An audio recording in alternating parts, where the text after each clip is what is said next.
Hi, good evening. Welcome to another episode of Eve Speaks on our platform. Come Grow with Me. And I have with here the lovely Leah Oglesby, the founder of Clear Cut Direction, where she's helping teens and tweens to get just that clear cut direction. Amen. And of course, Eve Speaks is where we are deliberate and intentional about growth. And today our focus is comparison. We're going to ponder that phrase. Comparison is the thief of joy by Theodore Roosevelt. Yeah. And the question we have to ask ourselves, when comparison a thief? When does it steal our joy? In what cases or instances or roles in our lives does comparing ourselves to other people causes us to lose our joy? What's your perspective on this, Leah? Well, I think in the day of like social media, it's really popular. It's like we go on to social media to just kind of like cut loose, let loose, get a moment of peace, Mm-hmm. take a break from our lives, catch up with friends, catch up with families. And, pretty soon we're looking at photos of fancy food and kids getting, straight A's and pictures of feet with the beach in the background and the drink with the umbrella. And, Right. we're sitting in our house in our pajamas going, that was Mm. nice. And wait, where'd they get the money to do that? and how What come I happened to me? beach? Somebody left me behind. When was the last time I actually had a fancy drink? So, yeah. But do So you think comparison always has to be a thief? And do you think it always is the well, case? I think also it really exposes where your mindset is, like emotionally, your self-esteem with clear cut direction. I work with teens, and Mm-hmm. so often if a teen's self-esteem is like healthy and strong and they feel good about their body and they feel, patient with themselves in the growing process, they can look at their friends and be happy for them. Oh, so and so, got their driver's license. So and so had a great haircut today. So and so got new sneakers. It's the variety of things that you talk about as a teen. But if you're the teen who, whose mom shops at Goodwill, which I happen to love, but Mm-hmm.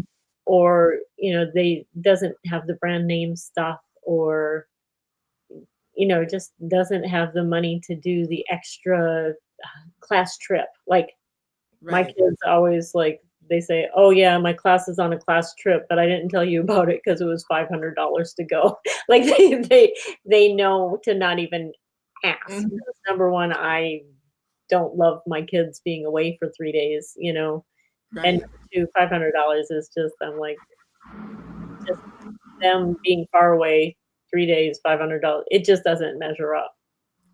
I get it.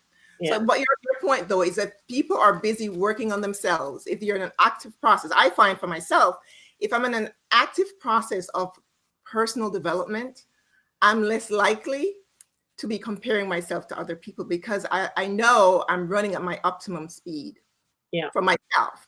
I Yeah. think that the lack of joy comes when I'm comparing myself to someone and I'm being a slacker in my own life. Right. Right. That would be the point where you tend to lose your joy. At least that's one place. Um, Also, I was thinking earlier today about the fact that it tends to steal my joy if I'm kind of looking for an excuse not to try harder, you know, mm, or um, like when for me, like when people show pictures of trips, I would really love to do that, or they've hit their level professionally that I would have wanted to hit mhm, a long time ago. I'm kind of in a different spot right now. I'm a much healthier mm, emotional person, but right. you can look at where they are and just take the picture as it is and not ask a question and not Mhm, give them credit for going to 8 years of school. right. You have no idea. their school loans, you have no, and even if they don't have any school loans, got straight scholarships, instead of, Right. feeling like bad about yourself, feeling like really happy for them, because you wouldn't be looking at their pictures if you didn't have a relationship with them. Right. So a lot of times what happens too, I struggle with this in my professional life sometimes because I'll think I've been in business for over a decade. I should be further along. I should be making more revenues. Um, and so that sometimes if my month is not going too well with sales, I'll Mhm. think, oh, like my abject failure because that business over there has been around as long as I've been and they're doing much better. But really, it's because I'm comparing their middle to my beginning. I don't know where they started, or I don't know Right. the resources they have. I don't know what's going on there. All I look at is what's on the outside, and I can get a little down, and I'll have to say to my partner, I feel this way. And he'll say, are you kidding me? Look at all the revenues you've done. Look at all the business. And we even had this conversation today, actually. Are you serious? I'm the one in finance. I see the books. But in my head, I'm like, well, I was kind of hoping this, and this. I says, Angela, do you realize your business has equity? You can sell this business. There's like equity in it. I have the MBA, he says. I have the MBA. I went to had the finance degree. And it quiets me. It gets me to reflect, to remember not to compare my where I am with somebody else's, because we are all at different stages in our journey. So that helps. Also, with this format of Come Grow With Me, it's all about like learning to find the areas you want to grow in and find the ways to grow in them. And with a situation like that, you Yeah. you need a peer group. Like, you work from home most of the time, and you're a mother, and you're a wife, and it's like, and is like, you still have to cook the meals, you still have to bring the kids to dance recitals and stuff like that, and I you're got running there home. I have to be doing the security. business, run to the kitchen, put the lunch on, come back to the phone, text to the client, clean up because somebody's coming over. I mean, it's Right. real. And still have relationships. But Yes. in looking at someone you admire, Hmm. instead of letting it, bring you down, pick up the phone and call them and start a relationship with that person. Just like Yes. start a partnership, because it will urge you. It will, and don't do it for any other motive other than to grow, because it's really hard to be jealous of someone that Hmm. you are friends with. Is like, It's true. um, a lot of times I think of things scripturally, and I learned that jealousy in itself is a lack of love. It's like, Mhm. so Very. it's like, if you look at it that way, it's like, oh, if I'm jealous of that person, wait, let me check myself first, and really look at how I can love that person. And maybe that person is like scared to death that they've reached their peak. Maybe they don't have a cheerleader like Right. your financial guy. That's true. I definitely have a great one. Another area where I think people struggle as a mom. I struggle. Mine is a little bit different from most. Is that I grew up. I had my father for like the first 8 or 9 years, and then he was gone because he had to leave Jamaica because of some political things, and then everything kind of went downhill from there. And I see my daughter, and she has her dad. He treats her like a princess. I mean, this sounds really bad, but sometimes I get jealous of her too, because I'm like, she has that. But the thing is, I don't stay in a place of jealousy. It doesn't steal it, but it does make me reflect Yes. uh, on the fact that I can continue to try so much more to be the best mom I can.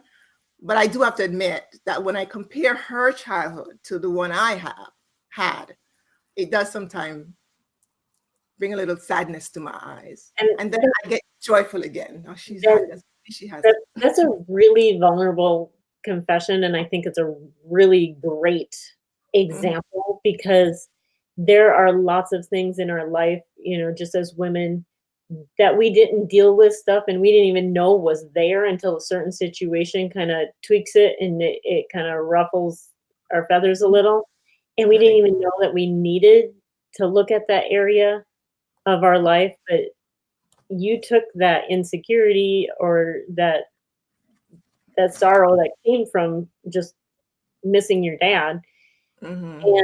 and made it into something stronger by showing gratitude, like you're grateful that And you're. that is the key to know, because Theodore Roosevelt is one of those presidents that everybody is impressed with because he was truly, iconic in his time. And even though this idea that comparison is a thief of joy is pretty a predominant belief, Mhm. I read an article where the author totally says, I don't always agree with that. It's not always true. And that really got me because as I read it, I realized the author is right that comparison does not have to be the thief of joy all the time, providing we're being grateful. There are two tools. We're being grateful. So when I look at my daughter and I get grateful that she has her dad, my Yeah, husband is there for her, emotionally there to fulfill those needs and to see her latch on to him, I get grateful that she doesn't have to have a legacy of dysfunction. right. Amen. And it just rebuilds my commitment to making sure that I fight for our family. So it doesn't always have to be the thief of all joy. Do you have a story, Leah, when you felt like comparing yourself wasn't not necessarily wrong? Oh gosh, I think this year is a walking story of it. A walking Um, story? I think as you get healthier inside, Mm-hmm. like comparison is just like, I get so inspired by people who have made it, especially like I am a little bit older than you, and I'm 51, and I just started this idea really going for it. It's been a seed of an idea for 14, 15 years, and I constantly have been researching and planning, and but this has been the year that I stepped out and I really did it. And instead of looking at that person over there, Mm-hmm. I've learned to keep my eyes in my own lane, you Right. know? It's like I can look at that person over there and say, "Wow, they did this clever thing," and it was really fun. Like, I'm I follow a group of women mentorship, Mm-hmm. and they did a meeting and where everyone who came to the meeting got a free, like, got a headshot. Like there was a professional photographer there, and it was just a way to bring women in and let them be their best self. But it wasn't just like come get your picture taken, not just a wall.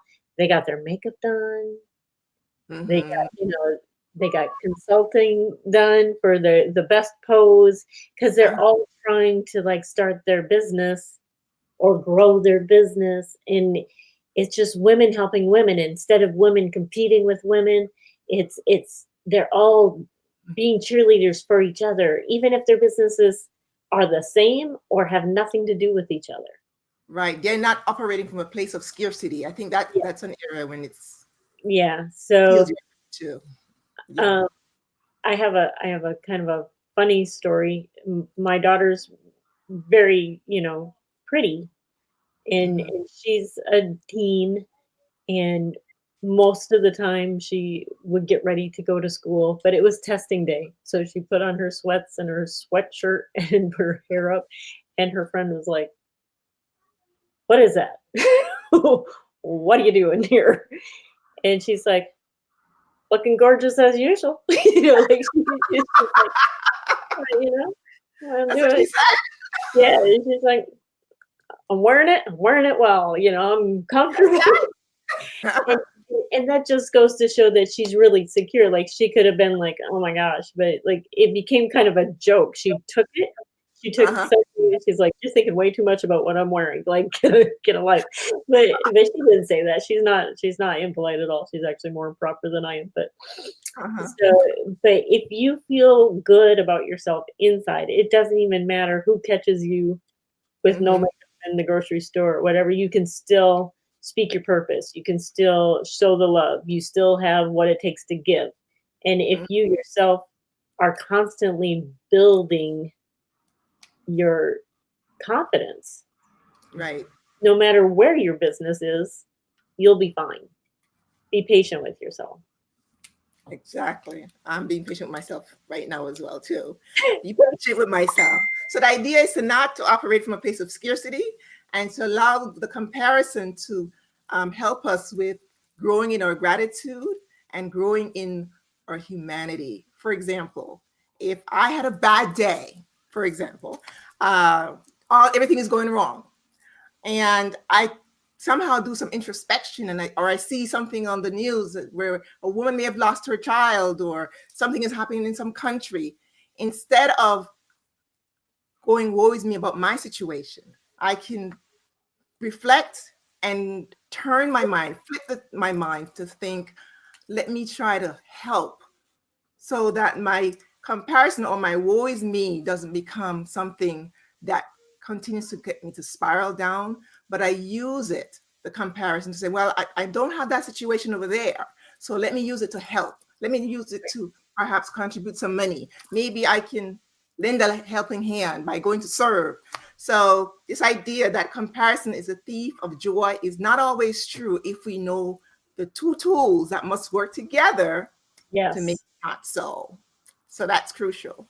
So in me understanding this concept and also understanding that anything worthwhile, I learned this from John Maxwell this week, is all uphill, then come grow with me. Makes sense for us to pursue it, to continue to be relentless about our personal growth and development.